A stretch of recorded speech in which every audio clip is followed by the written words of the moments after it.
Movie आई तारे ज़मीं पर, तब पेरेंट्स को लगा कि शायद मेरे बच्चे में कहीं लर्निंग डिसेबिलिटी तो नहीं है, डिसलेक्सिया तो नहीं है। उसके पश्चात यदि कोई बच्चा 6 को ऐसे लिखने की बजाय डिफरेंट लिख रहा है या 9 को डिफरेंट लिख रहा है, तो पेरेंट्स ने देखा शायद हमारे बच्चे में लर्निंग डिसेबिलिटी है। हमने लर्निंग डिसेबिलिटी का क्या स्टैंडर्डाइज्ड इंडियन टेस्ट बनाया? अभी मैंने सुना है कि एक निम्हांस ने एक टेस्ट बनाया, बट क्या अभी तक हमारे पास कोई ऐसा यंत्र या टेस्ट या टूल था जिससे हम बच्चे की लर्निंग डिसेबिलिटी या डिसलेक्सिया देख सकें? यदि हम टेस्ट ले भी आते हैं, क्या हमने उनको स्टैंडर्डाइज किया इंडियन पॉपुलेशन पे? क्या उसकी रिलायबिलिटी और वैलिडिटी सेट करी?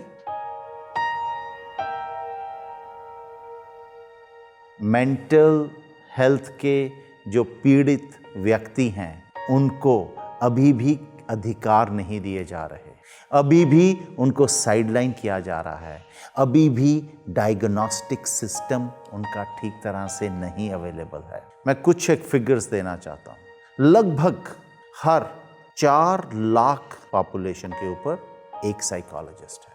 हमारे पास साइकेट्रिक हॉस्पिटल ही लगभग 30 या 40 हैं इस सारी कंट्री में। बेड्स मेरा ख्याल 1200 या 1400 हैं।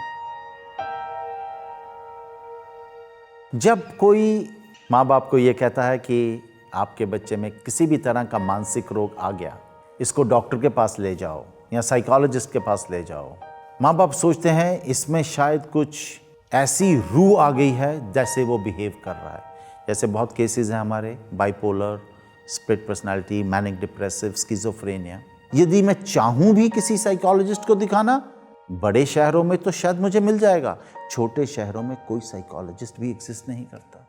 और यदि मैं साइकोलॉजिस्ट के पास ले जाऊं, तो मेरा पहला पॉइंट, उसके पास ऐसे स्टैंडर्डाइज्ड इक्विपमेंट या टेस्ट या टूल्स या यंत्र ही नहीं है जिससे वो असेस कर पाए। वो सोचते हैं यदि तांत्रिक के पास या किसी क्वाक के पास ले जाएंगे तो शायद ये ठीक हो जाएगा। लोग जाते हैं, वो जादू टोना वाले भी करवाते हैं। साइंटिफिक होना चाहिए। 4 से 6% लोगों को मानसिक रोग हो सकता है, उसका समाधान है। पर समाधान तभी है जब डायग्नोस्टिक प्रॉपर है, मुझे ये पता चल जाए मुझे बीमारी क्या है और वो कहाँ से आई। जब ये पता चल गया, उसके बाद वो काउंसलिंग से, वो यदि बहुत ही ज़्यादा साइकोटिक बिहेवियर हो गया, मेडिकेशन से, पर उसके साथ भी काउंसलिंग करके आप रिहैबिलिटेट कर सकते हो। जब बच्चा पैदा होता है, हम लोग सब खुशियां मनाते हैं। जब बच्चा एग्रेशन दिखाता है, फोबियाज होते हैं, एंग्जाइटी है, स्ट्रेस है, टेंशन है, फियर है, इरिटेटिव बिहेवियर है, फ्रस्ट्रेटेड बिहेवियर है, ऑब्सेसिव कंपल्सिव बिहेवियर है, इन सारी चीज़ों पे पहले तो हमें पता ही नहीं है कि वो किस मेंटल हेल्थ इशू का शिकार हो रहा है। माँ बाप, कम्युनिटी, सोसाइटी को ये समझना पड़ेगा कि काफ़ी सारे बच्चे, जैसे कि लर्निंग डिसेबिलिटी, लगभग 14% लोग पीड़ित हैं लर्निंग डिसेबिलिटी के। मेरा बच्चा भी हो सकता है।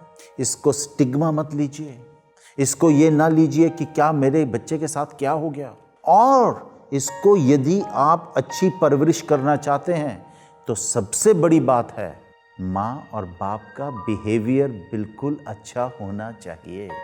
घर में खुशहाली और शांति होनी चाहिए। यदि बच्चा घर में मियाँ और बीबी, हस्बैंड वाइफ की लड़ाई देखता है, बच्चा वही सीखता है। यदि घर में खुशहाली है, बच्चा भी सीखता है और उसकी डेवलपमेंट एंड ग्रोथ ज़्यादा अच्छी होती है। बच्चे को हर दम ऐसा घर पे रखिए कि he is also a respected member of the family. यदि आप बच्चे की इज्जत करोगे, बच्चा आपकी इज्जत करेगा, बच्चा सोसाइटी की इज्जत करेगा, बच्चा नेशन की इज्जत करेगा। यदि मैं समझूंगा कि इसको अकल नहीं है, ये बच्चा है, उसको डिसीजन मेकिंग में इन्वॉल्व नहीं करूंगा, वो सीखेगा कुछ नहीं। बच्चा गलती करेगा, उसको गलती से सीखने दो। साइकेट्रिस्ट के पास जब किसी को भी आप मानसिक रोग वाले को ले जाओ, कुछ एक रोगों में मेडिकेशन की ज़रूरत है, ज़्यादातर मानसिक रोगों में मेडिकेशन की ज़रूरत नहीं है। साइकेट्रिस्ट उनको अपनी अकल के मुताबिक दवाइयाँ प्रेस्क्राइब करता है, और हमने ये देखा है वो दवाइयों को लगभग लाइफ लॉन्ग ही लेना पड़ता है।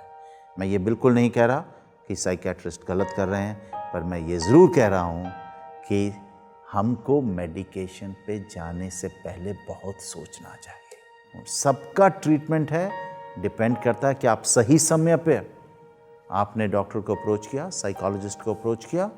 यदि आपने किया, आपको साइंटिफिक तरीके से उसका डायग्नोस्टिक हुआ, उसका इलाज 100% है।